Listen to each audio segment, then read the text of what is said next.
Hello good morning दोस्तों। Welcome back to new good way. आज दोस्तों 25 जनवरी 2023 और 25 जनवरी 2023 से संबंधित जो भी डेली करंट अफेयर्स के जो क्वेश्चन बनते हैं इन्हें हम आज डिटेल से डिस्कस करेंगे। तो 25 जनवरी या 25 जनवरी को कौन सा दिवस मनाया जाता है? तो 25 जनवरी को राष्ट्रीय मतदाता दिवस के रूप में मनाया जाता है। और ये दिवस है वो युवा मतदाताओं को राजनीतिक प्रक्रिया में भाग लेने के लिए प्रोत्साहित करने के लिए मनाया जाता है। और 2011 में पहली बार इस दिन को चुनाव आयोग के स्थापना दिवस के रूप में भी मनाया गया था। और इसी के साथ में 25 जनवरी को राष्ट्रीय पर्यटन दिवस के रूप में भी मनाया जाता है। और पर्यटन दिवस वो भारत में जागरूकता बढ़ाने और लोगों को पर्यटन के महत्व है और भारतीय अर्थव्यवस्था है इसमें इसकी भूमिका के बारे में शिक्षित करने के लिए मनाया जाता है। और आज की वीडियो की आपको पीडीएफ चाहिए तो आप हमारे जो टेलीग्राम ग्रुप है वहां से वीडियो की पीडीएफ है वो प्राप्त कर सकते हैं। और लास्ट में आपको क्वेश्चन भी दिया जाएगा जिसका आंसर है वो आपको कमेंट बॉक्स में लिखना है। तो चलिए दोस्तों स्टार्ट करते हैं क्वेश्चन नंबर 1 से। और आज का वीडियो आपको अच्छा लगे तो चैनल को सब्सक्राइब और इसका बेल आइकन है वो जरूर प्रेस करें ताकि डेली के जो वीडियो अपलोड कर रहा हूं मैं उनका नोटिफिकेशन है वो आपको मिलता रहे। क्वेश्चन नंबर 1 है कि गुजरात सहकारी दुग्ध विपणन महासंघ है इसका अध्यक्ष फिर से किसे चुना गया है? तो आंसर दोस्तों सामल भाई बी पटेल को चुना गया है। जो डेयरी सहकारी नेता है सामल पटेल, इनको सर्वसहमति से गुजरात सहकारी दुग्ध विपणन महासंघ है इनका अध्यक्ष वो फिर से चुना गया है। और पिछले जो वित्त वर्ष के दौरान कंपनी का कारोबार है ये 46,481 करोड़ रुपए का रहा है। और GCMF है इनकी ओर से जो एक स्टेटमेंट जारी किया गया था। और जो भारत के सबसे बड़े खाद्य उत्पाद संगठन है इनके चुनाव के लिए एक बोर्ड की एक बैठक हुई थी। और इस बैठक में सामल पटेल है इनको अध्यक्ष और वल्लभ जी जो हुंबल है इनको सर्वसम्मति से उपाध्यक्ष के रूप में इनको फिर से चुना गया है। और जो पटेल सब्बर है वो डेयरी यूनियन के अध्यक्ष भी हैं जो राज्य के सबसे बड़े डेयरी यूनियनों में से एक है। और हाल ही में जो नियुक्तियां हुई है उनके बारे में देख लेते हैं, ये भी एग्जाम की दृष्टि से बेहद इंपॉर्टेंट रहते हैं। कि सुरेंद्र चावला है वो पेटीएम पेमेंट बैंक के एमडी और सीईओ बने हैं। और विक्रम देवदत्त है वो डीजीसीए के अगले महानिदेशक वो होंगे। और प्रवीण कुमार श्रीवास्तव को अंतरिम केंद्रीय सतर्कता आयुक्त वो नियुक्त किया गया है। और सूर्योदय स्मॉल फाइनेंस बैंक है इसमें सीईओ पद पर भास्कर बाबू की फिर से नियुक्ति की गई है। और लेफ्टिनेंट जनरल अरविंद वालिया इनको सेना का इंजीनियर इन चीफ वो नियुक्त किया है। और संतोष कुमार यादव वो एनएचआई के अध्यक्ष और सुभाषिष पांडा वो डीडीए के वीसी नियुक्त हुए हैं। वो गंजी कमलावीरा वो एफएसएसएआई के मुख्य कार्यकारी अधिकारी के रूप में नियुक्त हुए हैं। और केंद्र ने सुप्रीम कोर्ट के पूर्व जज जो हेमंत गुप्ता है इनको न्यू दिल्ली का अंतर्राष्ट्रीय मध्यस्थता केंद्र का अध्यक्ष वो नियुक्त किया है। और अनिल कुमार लाहौटिया वो रेलवे बोर्ड के चेयरमैन और सीईओ बने हैं। और आलोक सिंह को एयर इंडिया के कम लागत वाले एयरलाइन व्यवसाय का प्रमुख वो नामित किया गया है। नेक्स्ट क्वेश्चन है क्वेश्चन नंबर 2 कि बैंकों ने जेपी इंफ्रा जो टेक है इसका कितने करोड़ का कर्ज है वो एन एआरसीएल का वो हस्तांतरित वो किया है? तो आंसर है 9,234 करोड़ रुपए का। तो कर्जदाता इन्होंने 9,234 करोड़ रुपए का जो जेपी इंफ्रा टेक ऋण है वो नवगठित नेशनल एसेट रिकंस्ट्रक्शन कंपनी है इनको हस्तांतरित वो कर दिया है एनएआरसीएल को। और सरकार के द्वारा जो प्रवर्तित खराब ऋण बैंक है वो उसके द्वारा ये पहला अधिग्रहण है जिसे एक साल पहले निर्धारित वो किया गया था। और व्यवस्था के तहत जो एनएआरसीएल है वो केवल जेपी इंफ्राटेक ऋणों का ही अधिग्रहण करेगी जो वर्तमान में 9 सार्वजनिक क्षेत्र के बैंकों के पास है। और 27 अक्टूबर 2022 को आयोजित हुआ था एक स्विस चैलेंज नीलामी, इसमें 9,234 करोड़ रुपए के ऋण के लिए एनएआरसीएल है इसके जो 3,570 करोड़ रुपए के प्रस्ताव के जवाब में जो ऋणदाता उनके प्रति बोली लगाने में भी विफल हो रहे थे। अब एनएआरसीएल वो है क्या, तो इसके बारे में देख लेते हैं। तो एनएआरसीएल वो बैंकों से बड़े मूल्य में एनपीए खातों में 500 करोड़ रुपए से ऊपर को लेने के लिए एक विशेष प्रयोजन संपत्ति का पुनर्निर्माण वो कंपनी है। और इसके गठन की घोषणा वो 21-22 के केंद्रीय बजट में की गई थी जिसका उद्देश्य है कि लगभग 2 लाख करोड़ रुपए के तनावग्रस्त ऋणों को हल करना है जिनमें से लगभग 90,000 करोड़ रुपए की पूरी तरीके से प्रावधानित संपत्ति को पहले चरण में उधारदाताओं से हस्तांतरित किए जाने की उम्मीद है।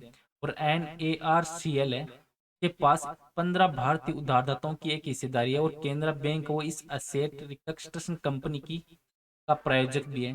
और जबकि जो सार्वजनिक क्षेत्र के बैंकों ने NARCL है उसमें बहुत ही हिस्सेदारी ली है, और भारत ऋण समाधान कंपनी लिमिटेड निजी क्षेत्र के बैंकों के जो स्वामित्व में भी होगी। नेक्स्ट क्वेश्चन है क्वेश्चन नंबर 3, कि भारतीय वायुसेना भारत के पूर्वोत्तर भाग में किस अभ्यास का आयोजन वो करेगी? तो आंसर दोस्तों पल्ले का। जो भारतीय वायुसेना है वो पूर्वोत्तर भारत में 1 से लेके 5 फरवरी के तक जो बड़ा अभ्यास का आयोजन है वो करने जा रही है, और इस वॉर एक्सरसाइज को पल्ले का नाम दिया गया है। और ये अभ्यास है वो अगले कुछ दिनों में ही शुरू होने वाला है, और इसके लिए भारतीय वायुसेना ने क्षेत्र में जो S-400 एयर डिफेंस स्क्वाड्रन है उनको तैनात करके सक्रिय किया। और इसमें जो S-400 एयर डिफेंस स्क्वाड्रन है वो दुश्मन के किसी भी विमान या मिसाइल को 400 किलोमीटर की दूरी में से भी रोक सकता है। अब इसके जो मुख्य बिंदु हैं इनके बारे में देख लेते हैं कि जो वायुसेना है, उसके द्वारा पूर्वोत्तर के सभी प्रमुख एयरबेसों से पल्ले का आयोजन वो किया जाएगा।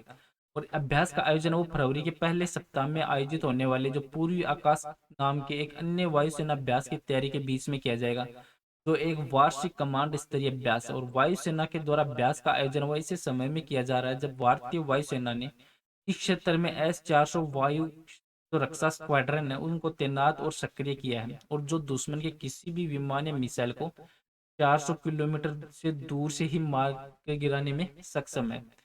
और इस अभ्यास में परिवहन और अन्य विमानों के साथ साथ राफेल और सुखोई 30 लड़ाकू जेट समेत वायुसेना के मुख्य लड़ाकू हथियार भी शामिल होंगे। और हाल ही के महीनों में वायुसेना के द्वारा आयोजित किया गया था यह दूसरा कमांड स्तरीय अभ्यास है। नेक्स्ट क्वेश्चन है क्वेश्चन नंबर 4, कि अंतर्राष्ट्रीय शिक्षा दिवस है ये कब मनाया जाता है? तो आंसर दोस्तों 24 जनवरी को मनाया जाता है। तो अंतर्राष्ट्रीय शिक्षा दिवस और प्रतिवर्ष 24 जनवरी को मनाया जाता है। जो संयुक्त राष्ट्र महासभा इन्होंने शांति और विकास में शिक्षा की भूमिका को महत्व देने के लिए इसकी शुरुआत वो की थी। और जो 5वां अंतर्राष्ट्रीय शिक्षा दिवस वो 24 जनवरी 2023 को मनाया गया था। और इस वर्ष इसकी थीम रखी गई थी लोगों में निवेश और शिक्षा को प्राथमिकता देना है। तो यूनेस्को इस वर्ष अंतर्राष्ट्रीय शिक्षा दिवस को अफगानिस्तान में उन लड़कियां महिलाओं को समर्पित कर रहा है जो शिक्षा के अधिकार से वंचित है। अब जनवरी मंथ है तो जनवरी मंथ में निम्न इंपॉर्टेंट दिवस और मनाए जाते हैं, जैसे 1 जनवरी को वैश्विक परिवार दिवस, 4 जनवरी को विश्व ब्रेल दिवस, 6 जनवरी को युद्ध अनाथों का एक विश्व दिवस, 9 जनवरी को प्रवासी भारतीय दिवस, और 10 जनवरी को विश्व हिंदी दिवस, 11 जनवरी को लाल बहादुर शास्त्री की पुण्यतिथि, 12 जनवरी को राष्ट्रीय युवा दिवस, 15 जनवरी को भारतीय सेना दिवस, 23 जनवरी को नेताजी सुभाष चंद्र बोस की जयंती के रूप में मनाया जाता है। नेक्स्ट क्वेश्चन है क्वेश्चन नंबर 5 है कि भारतीय सेना ने किस देश के साथ संयुक्त प्रशिक्षण अभ्यास जो साइक्लोन फर्स्ट है का शुभारंभ किया है? तो आंसर दोस्तों मिस्र के साथ में किया है। तो 14 जनवरी 2023 में जैसलमेर राजस्थान उसमें भारतीय सेना के विशेष बल और मिस्र की जो सेना उसके बीच में पहला संयुक्त अभ्यास है एक्सरसाइज साइक्लोन फर्स्ट का आयोजन वो किया गया था। और इस अभ्यास का उद्देश्य था कि द्विपक्षीय रक्षा सहयोग को मजबूत करना और आतंकवाद छापे और अन्य विशेष अभियानों का संचालन करते हुए इस एक्सरसाइज का आयोजन वो किया गया था। और जो साइक्लोन फर्स्ट है वो एक्सरसाइज अपनी तरह का एक पहला सैन्य अभ्यास है जिसमें दोनों देशों के विशेष बल वो भाग लिए थे। नेक्स्ट क्वेश्चन है क्वेश्चन नंबर 6, कि 24 जनवरी को कौन सा राज्य वो अपना स्थापना दिवस है वो मनाता है? तो आंसर दोस्तों उत्तर प्रदेश राज्य के द्वारा मनाया जाता है। जो उत्तर प्रदेश है वो 24 जनवरी को अपना राज्य का स्थापना दिवस के रूप में मनाता है। और इस दिवस वर्ष 2008 तो 24 जनवरी को राज्य का स्थापना दिवस है वो वर्ष 2018 से 3 दिनों की तक सभी सरकारी विभागों की भागीदारी के साथ मनाया जाता है। और इस वर्ष जो उत्तर प्रदेश दिवस है 2023 का मुख्य विषय रखा गया था निवेश और रोजगार। और ये राज्य व्यापी कार्यक्रम है वो 24 जनवरी से 26 जनवरी तक आयोजित वो किए जाएंगे। अब उत्तर प्रदेश है तो उत्तर प्रदेश के स्थापना दिवस से संबंधित इंपोर्टेंट फैक्ट देख लेते हैं कि 1950 में उत्तर प्रदेश का नाम बदला गया था जिसे पहले राज्य को संयुक्त प्रांत के नाम से जाना जाता था। और सन 1834 तक बंगाल प्रेसिडेंसी के अधीन था। और पहले 3 प्रेसिडेंसी बंगाल, बॉम्बे और मद्रास थे और एक चौथे प्रेसिडेंसी के रूप में गठन की जरूरत महसूस की गई थी, जिसके बाद चौथी प्रेसिडेंसी का गठन हुआ और जिसे आगरा प्रेसिडेंसी के रूप में जाना जाता है। और इसके बाद सन 1858 में लॉर्ड कैनिंग इलाहाबाद यानी जो प्रयागराज है वो चले गए थे, जिसके बाद पश्चिमी प्रांत का गठन हुआ था। और सन 1920 में विधान परिषद के पहले चुनाव के बाद लखनऊ में परिषद का गठन किया गया था, और 1935 तक पूरा कार्यालय है वो लखनऊ में ट्रांसफर कर दिया गया था।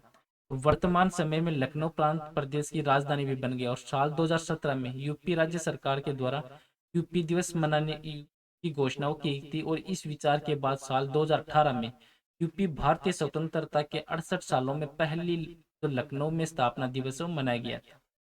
उत्तर प्रदेश है, उत्तर प्रदेश राज्य है, ये भारत का सबसे बड़ा और जो जनसंख्या के आधार पे और क्षेत्रफल के अनुसार चौथा सबसे बड़ा राज्य है, जिसको आप मैप में देख सकते हैं। और इसके पड़ोसी राज्य या पड़ोसी जो सीमाएं हैं, जैसे उत्तराखंड, हिमाचल प्रदेश, हरियाणा, दिल्ली, राजस्थान, मध्य प्रदेश, छत्तीसगढ़, बिहार और झारखंड है। और उत्तर प्रदेश के पूर्व दिशा में नेपाल देश भी है। और यहाँ के प्रेसिडेंट है, मुख्यमंत्री हैं योगी आदित्यनाथ, और राज्यपाल है आनंदीबेन पटेल। और उत्तर प्रदेश में टोटल जिले हैं 75। और उत्तर प्रदेश की राजधानी है लखनऊ। और उत्तर प्रदेश को राज्य का दर्जा मिला था 24 जनवरी 1950 को। नेक्स्ट क्वेश्चन है क्वेश्चन नंबर 7 कि भारत किस देश से अपने संविधान में 13वें संशोधन को लागू करने का आग्रह वो कर रहा है? तो आंसर दोस्तों ये श्रीलंका। जो भारत श्रीलंका है उनसे 1987 से 87 के जो भारत श्रीलंका समझौते के बाद लाए गए जो 13वें संशोधन है उसको लागू करने का आग्रह कर रहा है। और श्रीलंका के राष्ट्रपति हैं रानिल विक्रमासिंघे। उन्होंने सरकार के जो 13वें संशोधन को लागू करने के लिए कहा है, जो अल्पसंख्यक तमिल समुदाय को सत्ता के हस्तांतरण का प्रावधान करता है, और सभी समुदायों की जो शिकायतों को दूर करने के लिए एक सामाजिक न्याय आयोग की स्थापना भी करने की घोषणा वो की जा रही है। अब श्रीलंका है, तो श्रीलंका दक्षिण एशिया और हिंद महासागर के उत्तरी भाग में स्थित एक द्वीपीय देश है, जिसको आप मैप में देख सकते हैं। और श्रीलंका है, तो श्रीलंका के जो पड़ोसी देश हैं जैसे भारत है, ये श्रीलंका के पड़ोसी देश हैं। और श्रीलंका के प्रेजेंट टाइम में जो राष्ट्रपति हैं गोतबाया राजपक्षे हैं। और यहाँ की राजधानी है श्री जयवर्धनपुरे कोट्टी। और यहाँ की मुद्रा है रुपए। नेक्स्ट क्वेश्चन है क्वेश्चन नंबर 8 कि कौन सी संस्था है जो annual state of education report है वो जारी करती है? तो आंसर दोस्तों प्रथम। जो एनुअल स्टेटस सॉरी ये स्टेटस है, तो जो annual status of education report है 2022 एनजीओ प्रथम के द्वारा जारी की गई है। और इस रिपोर्ट के अनुसार देखें तो छात्र नामांकन पूर्व महामारी के जो स्तर है उससे अधिक हो गया है। और रिपोर्ट के अनुसार जो ये चेतावनी भी दी गई है कि कई वर्षों के सुधार को पीछे छोड़ते हुए पढ़ने और अंकगणित के मूलभूत कौशल के सीखने की खाई है वो काफी चौड़ी हो रही है। नेक्स्ट क्वेश्चन है क्वेश्चन नंबर 9 कि किस देश की जनसंख्या में 61 वर्षों में पहली बार लगभग 8,50,000 की गिरावट के साथ कमी आई है? तो आंसर दोस्तों चीन देश के साथ में जो 61 वर्षों में पहली बार चीन की जनसंख्या में गिरावट हुई है। और दुनिया में सबसे अधिक आबादी वाला देश और भारत है, चीन और भारत है, जो कि दूसरी सबसे बड़ी आबादी वाला देश बन चुका है भारत। और के बीच का अंतर लगभग 40 मिलियन है। तो भारत में देखें तो 4 करोड़ है, से भी कम लोगों तक सीमित वो हो गया है। अब चाइना है, तो चाइना एशिया महाद्वीप के पूर्व में स्थित एक देश है, जिसको आप मैप में देख सकते हैं। और चाइना के पड़ोसी देश हैं जैसे भारत, रूस, Pakistan, Nepal, Bhutan, Myanmar, Indonesia, Philippines, जापान, मंगोलिया, उत्तर कोरिया और वियतनाम। और चीन के जो प्रधानमंत्री हैं वो है शी जिनपिंग। नेक्स्ट क्वेश्चन है क्वेश्चन नंबर 10 कि किस वित्तीय सेवा कंपनी ने भारत में अपने गर्ल्स फॉर टेक कार्यक्रम के नए चरण की घोषणा की है? तो आंसर दोस्तों मास्टर कार्ड की। जो मास्टर कार्ड है इन्होंने भारत में अगले अपने प्रमुख गर्ल्स फॉर टेक है प्रोग्राम, इसके नए चरण की घोषणा की है, जिसे तमिलनाडु के 30 जो सरकारी स्कूलों में 10,800 से भी अधिक लड़कियों को लाभ होगा। इस योजना है वो मास्टर कार्ड इम्पैक्ट फंड के द्वारा ये समर्पित है और अमेरिकन इंडिया फाउंडेशन के साथ साझेदारी में चलती है। और ये जो प्रोग्राम है उसकी विस्तार का लक्ष्य है वो 2024 तक देश भर में अतिरिक्त 1 लाख जो छात्र हैं उन तक पहुंचना है। और आज का नेक्स्ट और लास्ट क्वेश्चन है जिसका आंसर है वो आपको कमेंट बॉक्स में लिखना है कि इंडिया ओपन बैडमिंटन चैंपियनशिप के पुरुष एकल का टाइटल है वो किसने जीता है? तो इस क्वेश्चन का आंसर है वो आपको कमेंट बॉक्स में लिखना है। और पीछे के वीडियो में भी आपको क्वेश्चन दिया था कि 76वें गणतंत्र दिवस की परेड में इस बार कुल कितनी झांकियों का प्रदर्शन है वो किया जाएगा? तो इसका राइट आंसर है ऑप्शन नंबर बी, 23 का। तो 26 जनवरी 2023 को जो कर्तव्य पथ पर आयोजित होने वाले गणतंत्र दिवस की परेड है उसमें कुल जो 23 झांकियां है वो प्रदर्शित की जाएगी। और 76वें गणतंत्र दिवस की परेड में ज्यादातर जो झांकियां उसकी थीम है नारी सशक्तिकरण पर आधारित है। चलो दोस्तों, आज का वीडियो है वो यहीं पे समाप्त करता हूँ। वीडियो आपको अच्छा लगे तो चैनल को सब्सक्राइब और शेयर जरूर करें। Thank you all of you.